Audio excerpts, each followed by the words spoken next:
Ladies and gentlemen, it's time now for our second panel for the day, which is about connecting the online and offline worlds via mobile. How do users use the phone to engage with the world around them? Our moderator for the session would be Mr. Mohammad Imtiaz, founder and CEO of Y2CF Digital Media. May we request you to please join us here on stage.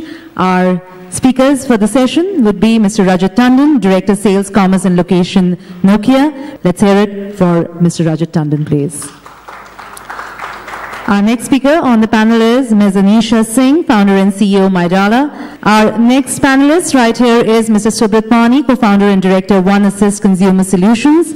And last but not the least, we have with us Ms. Valerie Wagner, founder and CEO, ZipDial. Valerie most recently served as head strategic initiatives at Mtrek, a mobile payment startup in Bangalore, and before that she worked at eBay in California. Valerie earned both her bachelor's and master's degree from Stanford University. Thank you to all our panelists right here. Hand over the session to our moderator, Mohammad Imtiaz, to take it forward, sir. Fabulous. Good afternoon, everybody, and I'm so delighted to have in the panel very different kind of people come from very different kinds of organizations, right, from predominantly web to now wanting to move mobile. Coming to the topic, I think one of the things that I want to say is that mobile is not one thing, right? Mobile to a lot of people is just mobile texting. To a large people, it's mobile internet. It's about apps. It's about NFC, and that seems to be changing as we keep moving on. We've got great set of panel, Anisha, Subrat, Rajat, Valerie. I think all of them are doing different kinds of work, and I think it'll be great to start off. What I would recommend is that to keep it really light, keep it interesting. What we recommend is that each panelist could go ahead and talk about themselves in terms of what really gives them a kick in business, and also bring out as to how in their business they bring out this offline to online connect that everybody seems to be talking about. So I think over to you, Anisha. All right, so good afternoon all. My name's Anisha. I run a company called Mydala. For those of you not familiar with it, it's primarily, if you log on to it, it looks like offers and deals.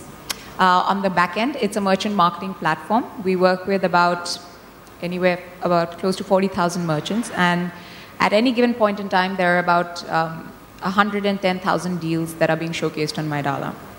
Started the company in 2009, and essentially grew it from there. We're a pure internet play, but the reason it came about was because I essentially looked at the only, even in terms of internet, what seemed to work was the travel companies that were an offline and non-online play. I'd buy my ticket online, but I'd sit on a plane. So I said, you know, this is great.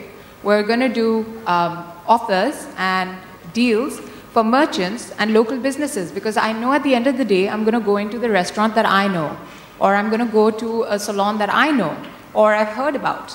So 2009 we start up. We're now in about 93 cities, out of which 38 we're physically present in. The connect for us in terms of mobile came last year. So it's a little slow in terms of internet we grew. And last year I was at a conference and we heard a lot about mobile. Actually, it was the first time I was sitting there and I was like, so let me backtrack a little bit. Before that, for the first year, we had to bootstrap our way through the company. And when we did that, we figured that the only way we could grow and compete with other deal sites that had funding was if we were breeding on other networks. So we started looking at other alliance networks where we could place our deals. And when we started doing that, because paise to the nahi, we said, let's just see where else can we breed and give a deal feed. And so we're sitting at a conference last year, an iMedia conference, and we start looking at mobile. And I hear all these interesting stats. At that point, we were not on mobile. And we said, why haven't we even looked at that area? That's clearly the most rapidly growing. Our users are obviously traveling. I Google everything wherever I go. So why am I not looking at that? And I come back from the conference, and essentially within 2 weeks, we had a website up. Within the next 3 months, we actively searched out every possible way to get onto operators, VAS providers, anybody that would take deal feeds from us and take our coupons and bring it to users. The result of that was we were selling about 15,000 vouchers a day. we are now tracking to about 60,000 vouchers a day. We are, in terms of mobile, extremely aggressive, and we are selling. We have people buying from us on mobile, and that for us has been a big change. And we've actually seen the power of mobile. Our growth has been, in terms of month on month, so fascinating that even the numbers are mind-boggling to us. We don't understand it, and we've done this without zero advertising dollars. So it worked in terms of mobile. I'm going to stop because I know my 4 minutes are up and I have to pass. I think just to, so what we can do is that we can also take questions in the middle itself. We'll also set aside 15 minutes for Q&A, but even if anybody has any questions to the panel, I think you can go ahead and shoot it. So I'm going to let Subrat talk and we'll come back to the monetization because we actually were able to monetize it. Good afternoon, everybody. We run an interesting company called OneAssist. So it's into assistance. And to know us better, I'd like to ask a question. Are you aware what is the latest phobia? Have you heard about nomophobia? No? Nomophobia is no mobile phobia, and it's so relevant to today's context. So imagine if your mobile is not there with you, and how do you feel? I mean, that research shows, the article was out around 2-3 months back, and it shows an average UK citizen reaches out to the mobile 34 times in a day. Imagine what will be the number for Indians. 300, 400 times. I mean, that's how mobile is integrated to our day-to-day life. What we do as a OneAssist is, our vision is to become one-stop assistance for things which are part of your day-to-day life. Imagine your wallet. If you lose it, drop it somewhere. What happens? What all you go through that? Have you ever thought of insuring your wallet? Have you ever thought of one-stop solution to get over all the crisis and the panic and the financial damage that it can cost you? And similarly on mobile, and why this context is important, we're looking at being the one-stop assistant shop for smartphones. Your data. Smartphone today, your phone today is extension of our brain. Imagine every day morning, what do you pick up when you step out of house? Your wallet, your mobile, and maybe your keys. And throughout the day, we just keep hunting around, are they with us or not? So these are few things which can really disrupt your life. And in the context of today's topic and discussion, when we are talking about our world converging into a device, into a phone, can there be assistance in terms of protecting, securing your data, securing your handset, securing your operating system, and giving you assistance 24/7 in case you lose your mobile phone? That's in a brief is what we do. We just went operational last month, and we really have the vision to become a one-stop assistance for all your day-to-day high stress, high anxiety device, gadgets, and appliances. Coming back to the context of the topic, I think offline to online, at the center of it all is the device. I mean, we heard about how the operating system, we heard about the Android's revolution, and that's going to, and how the device is proliferating. But at the end of it, if you really want customers to move their life onto the device, they really need to feel very safe, secure, and they need to trust what they're doing on the device. And that is where technology, security, protection, assistance, and customer education is going to be very, very critical. We really want to play a large role in this space, and we'll discuss more as we proceed. Thanks, Subrat. Can you hear me? Okay, I think before I start introducing myself, I'm going to request first check myself as well, because Subrat scared the hell out of me if my mobile's with me, and I'm going to request all of you also to do the same. Yeah, you know, without the mobile, I don't know what, you're right, probably 300, 400 times you look at the phone and say, somebody's possibly given me a call and send me a missed message. My name is Rajat Tandon. I work for Nokia, and I look after the business in the location and commerce business. Just to let you know what we do, actually, we do maps. We make maps, which is basically for navigation. So navigation is turn-by-turn navigation when you're traveling in your vehicle, or you can use your mobile handsets for navigating from one place to another place, which is not probably known to you. We also collect points of interest and contents, which is basically required for you to search if you're looking out for anything, a good place to eat, a good place to hang out, a nice shopping area. And we also build platforms. So the platform is to location enable the services. So if you want to know where you are, it's all about moving towards, where. That's what we're looking at these days. So again, coming back to the topic of today's panel discussion, online and offline world. The first couple of thoughts which came to my head was like, offline, is it kind of old? Is it old as if it's new? Offline is the world outside the internet. But I really looked at there's humongous ways for collaboration between the offline and the online world. And another thought came to me is content. I mean, gone is revenue is not the king, its content is the king. So he who holds the content, is the king here. And certainly the importance of and the relevance of where. Yes, I know, I can reach out to you, but I really don't know where you are. And that's what the platform gets across to us. So just to let you know a little bit about the company and where, in terms of the navigation space, we've been historically making maps, and these maps are typically have been used by off-board, or let's say a device which is an offline device which is on the vehicles. But moving forward, what we look at the adoption of mobile phones and the penetration of smartphones in India, and also in terms of the internet access getting really to the reach of masses. We're seeing that it's no longer about just navigate. People want to search, navigate, and it's search for friends. It's about social activities. So in terms of social networking is very powerful. So it's all behind making applications which are very friendly and which is what the customer actually is looking at to make them help navigate. So navigation takes a step behind, which becomes like an enabler. But the key driver for navigation happens to be activities which are behind, if it's doing a deal, if it's doing commerce, if it's doing advertising, if it's giving a rating. So today, user-generated content, views, opinions have become so important for us to go and to visit a place. So that's the part which actually we play.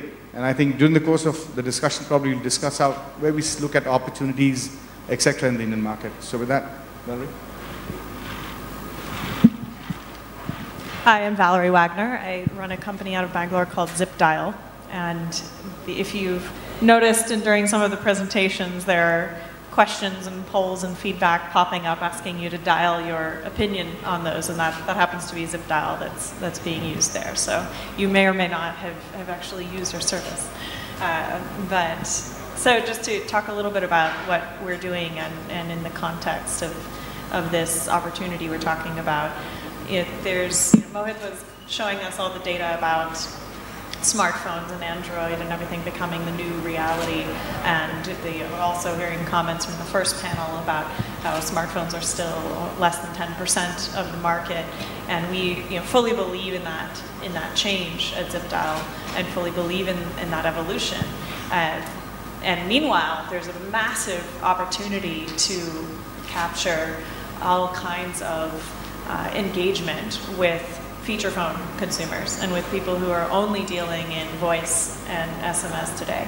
So at ZipDial, we're creating consumer engagement that is as simple and zero friction as possible for consumers. So the version 1.0 of that user interface, so to speak, is based on missed calls. So, when 7.5% of Indian mobile phone owners use mobile internet and less than half even send SMS, everybody knows how to dial numbers. And there's a good chance all the new mobile phone owners coming onto the network today are dialing missed calls before they're dialing actual calls. So, tapping into that consumer behavior that has really zero friction, because it's as simple as dialing numbers, it's language agnostic, works on every handset, every operator, it's toll-free, and then creating consumer engagement on top of that. So I may be asking for the latest cricket score, or I may be expressing, and I may read a print ad and see a ZipDial number because I'm interested in that business and I respond to it, or I see a poll or a survey in an event and I respond by zip dialing. So those are all starting points, but then creating ongoing engagement with consumers in that very simple way beyond that. So it's, Anisha is, started with web and is kind of taking it to offline, and we're saying, okay, every offline experience can become an online or web-enabled or cloud-enabled experience. And so using every print ad and every TV ad and every point of sale or retail interaction to capture the user and create that intelligent consumer engagement. Thanks, Valerie, and I'm also a big believer on the scale point. I think everybody knows about it. While everybody looks at 900 million customers, but the real customers is around 650 million customers. Out of which, if you look at consumers who send even SMS, right, and more than maybe 2 SMSs are not beyond 150 million customers, right? And I think the scale of India actually still, I think that while smartphone, and I saw Mohit talking about Android growing, and it clearly is a huge opportunity. Mobile internet is growing, but it's very, very small percentage of the total set of consumers, right? So I think there is scale in what you're doing, right? Let's just come back. When you think of online, I think all of us initially always look at big screen, right? The web screen. I was just talking about it that earlier when you used to go to a Shoppers Stop, and you see a price of a product, then you say, oh, let me go and check on the internet. You used to go back to your house and look at the big screen of web and press the enter button and see what's the price. But today the change is happening, right? Today you switch on, take your mobile phone off and check the price and maybe buy the best deal from maybe a MyDala or any other site. But I think what's happening is that web to mobile, right? When I say web to mobile, I mean big screen to mobile. I believe is not an easy thing, right? Not many companies actually crack big screen and small screen in the same way.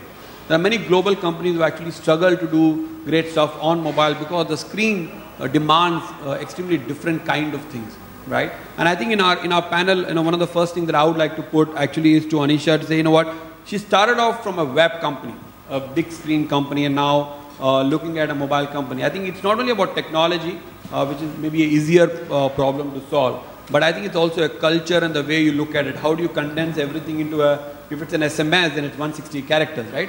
How do you build that company? So Anisha, how has been this change from a big screen company to now focusing on small screen? As I believe as long as the change works, it's good. And so in our case, what we realized was that the user was getting more and more mature and more sophisticated. And so initially when we sent out deals to the users based on nothing, what we felt like sending out. Then we moved it and we started plugging in a lot of analytics, and we're sending out deals based on your buying patterns or your click-through patterns. Then we realized the user is looking more for convenience. It's not about big screen or small screen, it's convenience. It's going to be a push and pull mode. It's going to be the user wanting info like you did at Shoppers Stop right there and then. He doesn't or she doesn't care if it's a big screen or whatever. It's more about convenience that minute. And so in terms of mobile, our primary mode is SMS and the website. We actually stalled on our apps for the longest time because sadly, or sitting on this panel, I should not be saying this, but I believe apps are a more sophisticated audience, and so it could wait. The website came around quickly, and I think it's been a good, flawless experience. If you guys log on, you'll see we've taken as much as we could and kept it quite seamless. I don't think the user, because ours is a value-based service that we provide, you're looking for a discount, you're looking for an offer at that minute, I don't think the user cares whether it's a big screen or a small screen. I think they care about discount mil raha hai, offer mil raha udhar ke nahi, that minute. And so for us, it works fairly well. I think it will be interesting to see, and I do believe this year and the next year are going to be too interesting in terms of the internet companies moving towards mobile. And so I think it will be an interesting play for at least the content companies that are more online, moving to mobile and keeping the experience the way they have it right now. Yeah, just one question actually. When you're moving from a web to a mobile, you're also moving to some extent from a direct-to-consumer company to suddenly interacting with players like telecom players. Actually, we use them as a bouncing board. So we still interact with the consumer. And please, Ram, you have a question? Yeah, I know. I just both of you are both consumer-facing businesses. So Yeah, my name is Ram. I work for a company called Network Play. Two of you, Valerie and Anisha, both of you have consumer-facing businesses, and you just said that you are reaching an audience which may not be as sophisticated in the website of the business because they're, the common man today. It's easier without a smartphone. I mean, not the kind of smartphone that we use. It's easier to get on web than on an app because you feel that is more sophisticated. Now tell me, tomorrow when the revolution happens, so for example, we got this Reliance rollout and all of that which is planned.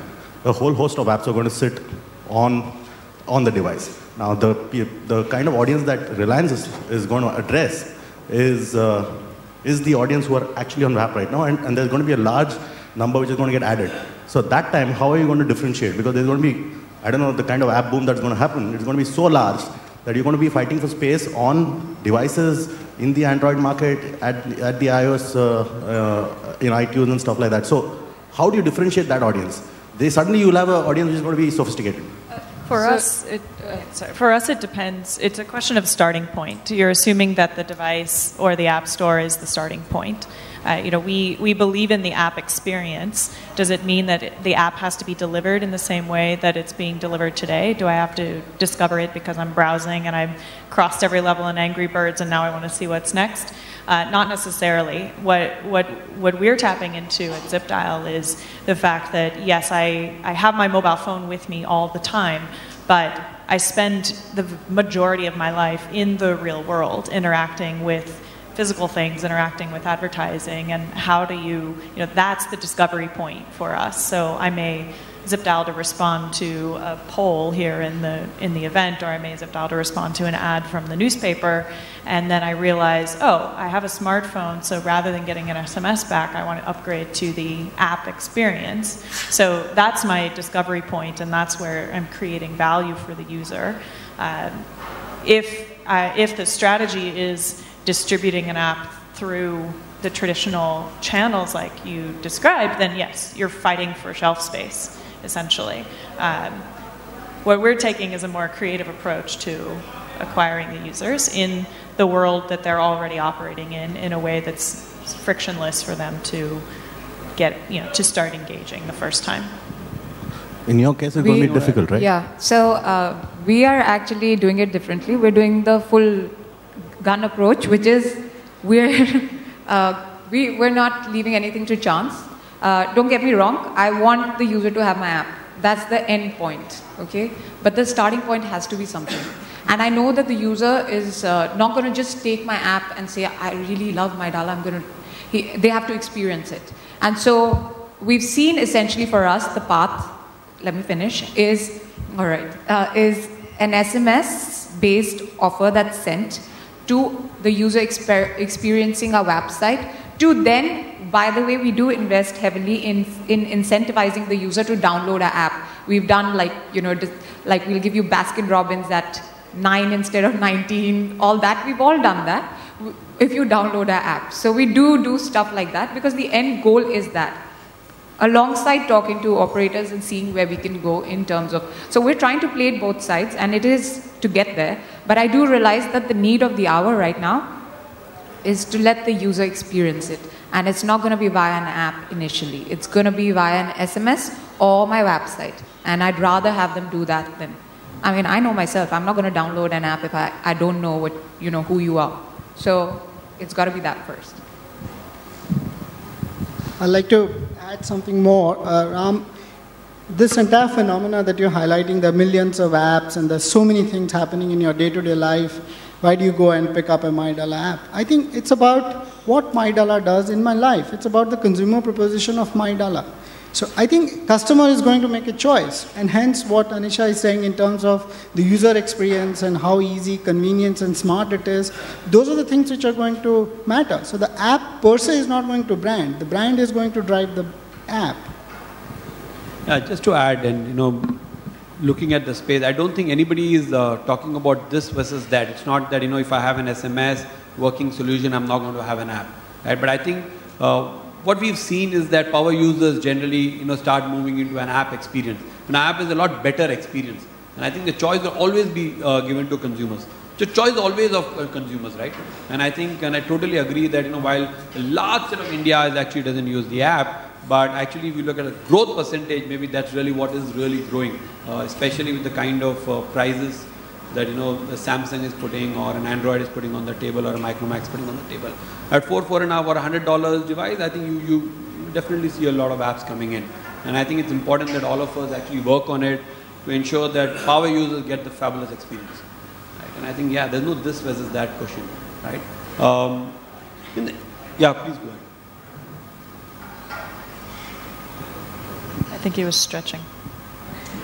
Can I give you a mic?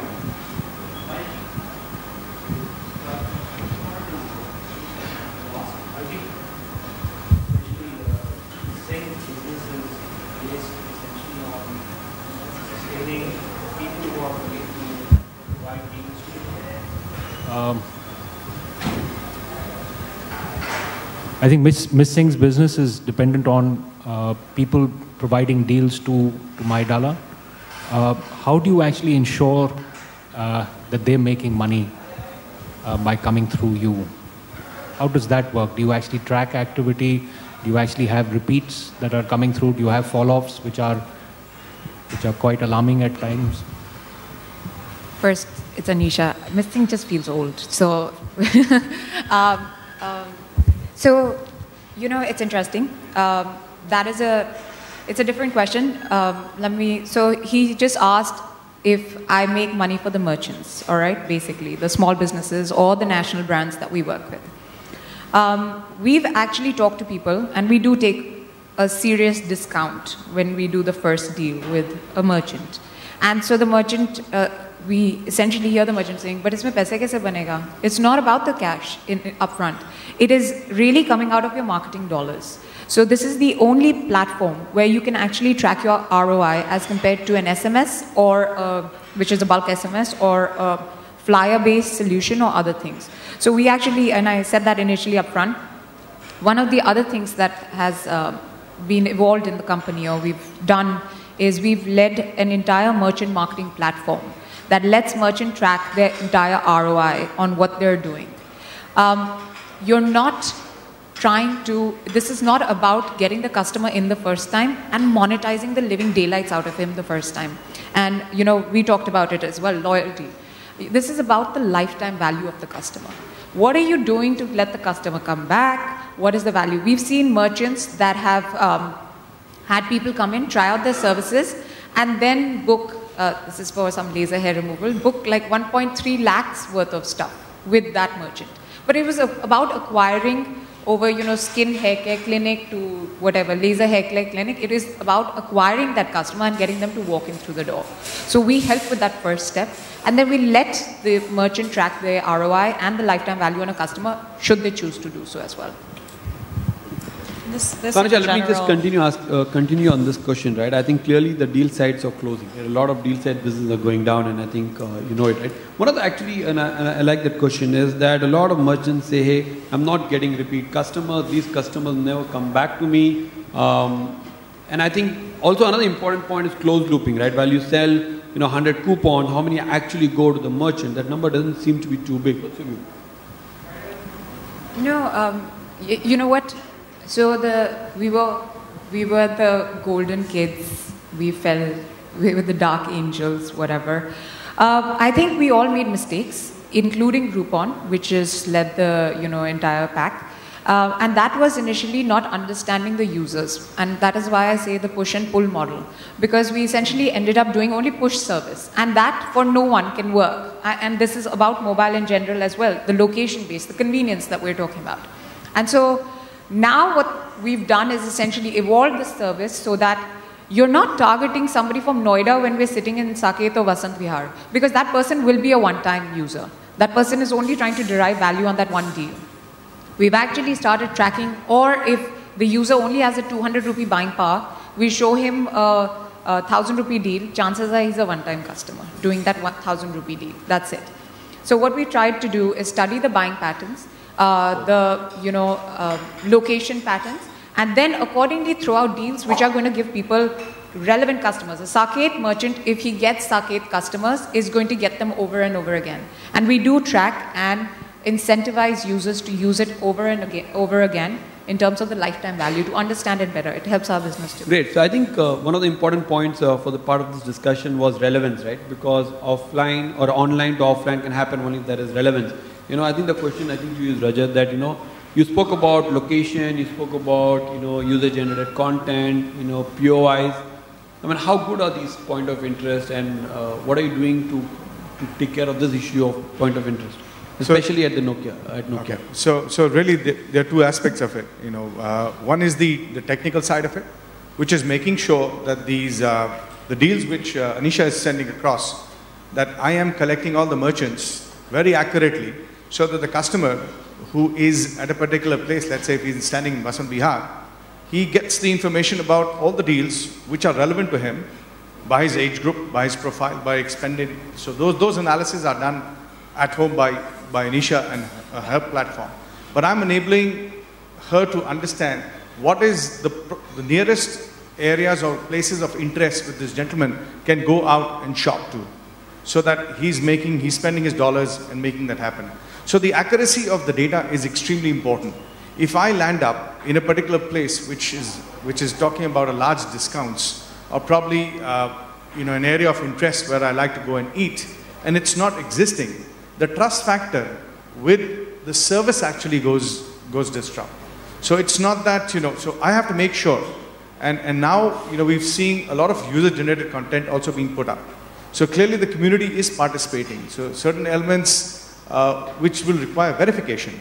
So if you are actually coding across and saying you're rating a particular restaurant, giving it 5 stars at the back end, I think there has to be some verification which needs to be done about the quality of the restaurant, the quality of the food, the kind of acceptance, what does it accept, what kind of credit cards it accepts, opening time, shutting time, menus, all those details which are the premium content is what gets picked up by us.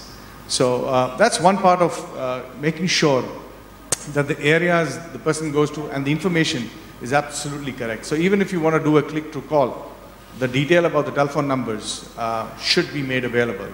And that's the premium content which we make sure that we are collecting. The other aspect is, like all of us do experience traffic issues in Delhi. So what today, Nokia, what we're doing is by your cell phones or switching on certain applications, we are prospecting some probe points from you. And depending upon your pattern of travel or traffic, through the probe points, I actually get to know the direction you are traveling, the speed at which you are going, in terms of, and if there are multiple aspects attached to it, your long and lat. With all those information, back end at our servers, we make some intelligent decisions to saying that a particular section of the road, is that crowded at this stage? Is it red, yellow, or green for you to travel?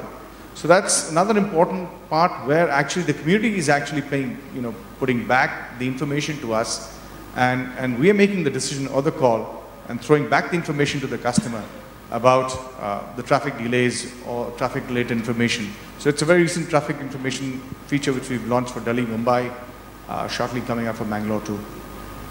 Great. I think location and relevance has been there for a very long time. And I think I personally also have been talking about it for the last few years. But one of the things is in this whole space of offline to online, one of the debates that very constantly keep coming is that is there money in this whole business, right? Actually, is there money in offline to online, online to offline business, right? So what's your view on this? Valerie, your service is live. You get lots of zip dials happening, right? So what's monetization like? We have millions of zip dials happening every day that are generating revenue for zip dial. So how many millions of zip dials? You can check our website and watch the counter ticking up, but it's multiple millions every day, and that's all offline, in a way, offline to online experience. That's all people seeing some call to action, and zip dialing is essentially like clicking on a link, but it's clicking on a link with a feature phone and getting more information back, or checking in at a location, or expressing my opinion. And that, I think there's a massive, massive market there, because today when you think about what kind of information do FMCG companies have today? They have high-level market data and sales data, and they have zero connection with the end consumer. And there's a massive, massive gap there that they're willing to pay for to understand that end consumer better and to better engage with that consumer. And that's just the head of the tail. The long tail, like Anisha's tapping into, and smaller merchants also have the same problem. As long as you're not a tiny shop who knows the first names of every single person who comes to your shop and you don't plan on expanding, anything in between that and the largest companies have a need for understanding their consumers better, interacting with them in a better way, and doing that through a simple way that is convenient, when you need it, where you need it, in your real world, in your offline world. That's a huge opportunity. And what's the version 2.0 of ZipDial? You said version 2.0. Yeah, the idea that today I might get an SMS back or I might get a voice call back with a voice message, but tomorrow zip dialing and it opens up my ZipDial app that I've downloaded and therefore can have a richer kind of engagement for those, today less than 10%, tomorrow more than 10% users who have the smartphone experience. So yeah, ZipDial is certainly not a missed call company. We're a company creating extremely simple simple and intelligent consumer engagement. And the user interface today is missed calls, and tomorrow it will be, it will evolve. I think Imtiaz, I remember you asked me as well to put some numbers, and I forgot. So just to let you know, we do about 10 billion probe points per month. That's the probe points which we discuss. We do about 2.4 million changes in our map data every day. That's globally. And close to about 100 million hits happen on our maps on a daily basis. And what's the size on the POIs? The point of interest? Well, globally, I don't have the count right now, but in India, we're currently close to about 6.5 million points of interest. Quick question for Rajat. Yeah, hi. How closely can you establish someone's location and pinpoint exactly someone's location? Because there's a very different value proposition to saying this user is close to this area, and a different personalization and experience to saying, hey, this user is at this store or in this market, which can really help out companies that are trying to offer something that's truly locational based. So there are three aspects of it. I think one, we are with the feature phone, which does support your GPS. We've got your long lat exact. With the GPS functionality not available, we're still looking at certain methods of cell triangulation, and you know that certainly has a limitation of accuracy. We also have what we call as Indo maps. So if you are in the Ambi Mall, we have the complete Ambi Mall, mapped out. But in terms of the data is on board rather than off board, because at times the connectivity is an issue. So you could be actually guided to a particular store. You can walk yourself through that particular store if there's a deal happening there. I hope I answered that question. Quick question on indoor geolocation. How accurate is the indoor geolocation right now? So in terms of mapping each of these outlets, that's what we do. Physically, we've seen those outlets and mapped them. They are available on an application. Now, in terms of your positioning, it all dependent upon the GPS. And if the GPS is sound and available within the shopping complex, you can actually route yourself very easily from where you are to the destination point. Will you be integrating the indoor location fingerprinting technology to voting lines? Sorry, indoor? Fingerprint technologies, which is basically like accessing the Wi-Fi and other. Yeah. Yes, we can. Yogesh? Yeah, question for Anisha. Anisha, you said you started the company in 2009. If you look at the community that is there, which comes online before they go offline for buying a deal, so they're looking for discounts. From the time you started till now, how big is this? And what's your estimate of people who actually do that? So we have, and this is not counting our mobile users who over the last 9 months, so I'm going to leave that data aside. We have mobile as well as internet about 8 million subscribers. That does not mean transacting audience. These are people who just purely subscribe because I guess they really want to see the deal. Transacting audience is a little different. I think I said we were selling about 15,000 vouchers a day.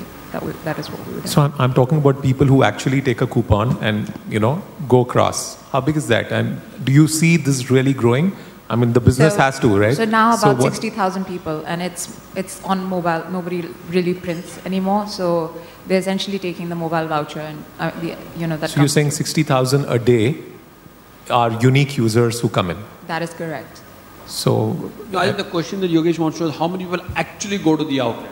Am I right? Oh, how many would act? Because you just now mentioned that the coupon. I think that might be the right question. You know what? Okay, so that comes back to your closed looping. So here's the thing. There is only so much we can track. Unfortunately, I wish I was an operator and I was able to track your location, because I'd say, you know what, I know you're within 10 meters of this place, chances are you redeemed. We're dependent on our merchants as well as our users to come back to us with that information. Now we have set certain things in place in terms of technology to incentivize both the user to tell us when a voucher is redeemed and the merchant to tell us when somebody's at their outlet trying to redeem a voucher. That being said, if you look at a multi-location like a Fun Cinemas, which is pan-India, when there's 34 people standing in line trying to get a ticket, that guy's not going to send me any info. So the redemption data and the closed looping is very hard, very, very hard, and it's a guesstimation. So, we have best guess in terms of they go as high on pizza. So we've seen 25% breakage on certain things. On pizzas, which tend to be the best deals that run because they can track it and they're tagged to a number, we've seen as high as about 78% on certain deals. So it just depends completely. Great. So I think we'll take the last question. I think there's a question already. There are only two things on Nokia I still like.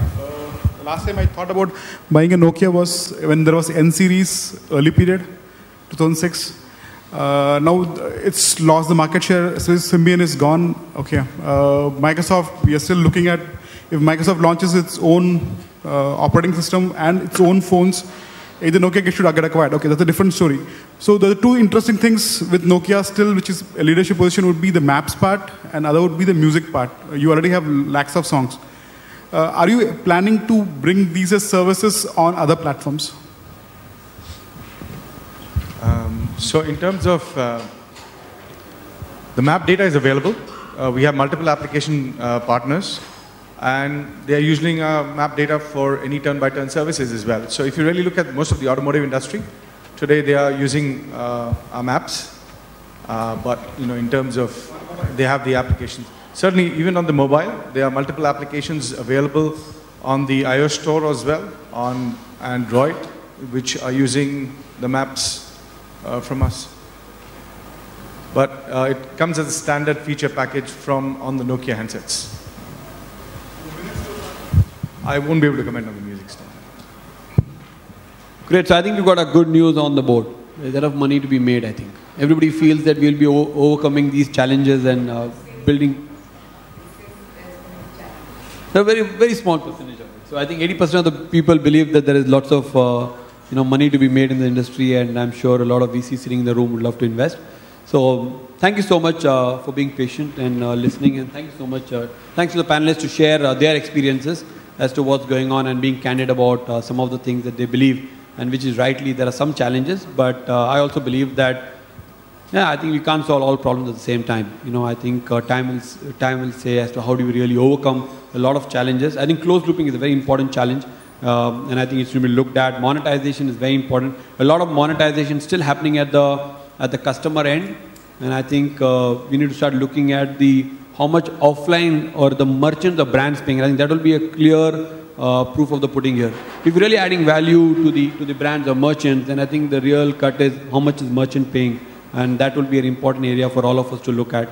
But and I think it's also important that when you look at online to offline, there are lots of players. Your own company, within your company, there's a product side, and then there are B2B side of the business. which is dealing with brands, merchants, and if you're doing a lot with mobile, then I think not to forget that there is a telecom side of the business too, and of course the device side now becoming more and more important. So thank you so much, and I think we don't want to be between you guys and the lunch, so all the best in Khuda Hafiz. Thank you.